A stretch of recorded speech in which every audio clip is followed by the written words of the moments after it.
6 na araw bago ang balik eskwela, ininspeksyon ni Pangulong Bongbong Marcos ang Kapitbahayan Elementary School sa Navotas bilang bahagi ng Brigada Eskwela 2026 ng Department of Education. Inikot po ng Pangulo ang mga classroom at mga gusali para tiyaking ligtas ang pagbubukas ng klase sa Lunes. Nakibahagi rin ng Pangulo sa pagpipintura sa classroom.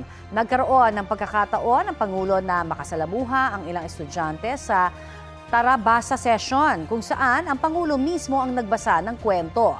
Kasama sa pag-iikot si DepEd Secretary Sonny Angara.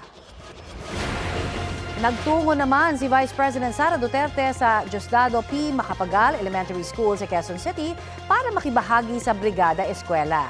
Ininspeksyon din ng bise ang ilang classroom at mga gusali roon.